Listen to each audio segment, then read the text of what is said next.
Pendant notre lune de miel dans le Maine, ma femme et moi nous étions arrêtés dans cette ville pittoresque qu'est Bothba, par une journée particulièrement pluvieuse et triste.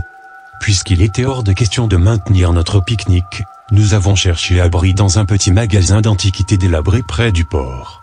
Pendant que ma femme inspectait les grands coffres et les tables basses près de la porte, j'examinais les outils anciens et les instruments de navigation, dans une vitrine à l'arrière du magasin.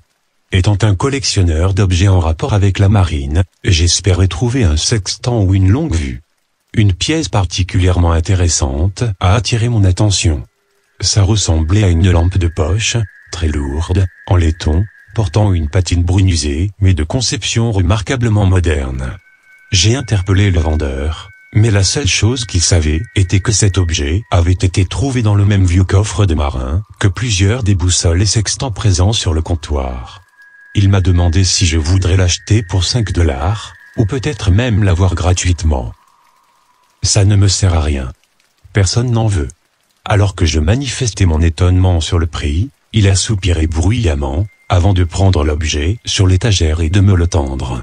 Tenez, voyez par vous-même. La conception était admirable, du solide, probablement fait main, peut-être quelque part en Europe.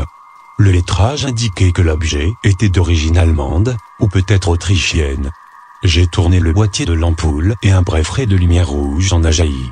Le dirigeant vers un coin sombre de la boutique, j'ai été accueilli par de fantastiques tourbillons monotones, se déplaçant et s'entrelaçant les uns les autres comme des anguilles. Tandis que je regardais dans cet étrange projecteur kaléidoscope, mon imagination débordante inventait des visages macabres et des vrinoueuses. Éteignant l'appareil, je me suis tourné vers le vendeur avec enthousiasme. Fantastique. Il doit y avoir une sorte de filtre d'huile devant la lentille. J'ai de kaléidoscopes victoriens, mais aucun n'est éclairé de la sorte. Vous ne remarquez rien, hein? Personne ne le remarque. Tout le monde finit par me rapporter l'objet. Le vendeur s'est penché sur le comptoir, et je pouvais voir qu'il était en sueur, et respirait bruyamment. Tout le monde pense que c'est une sorte d'illusion. Jusqu'à ce qu'il commence à voir la même chose une fois la lumière éteinte. Ce n'est pas une projection, monsieur. Cette chose maudite, cette lumière, elle ne crée pas ces créatures.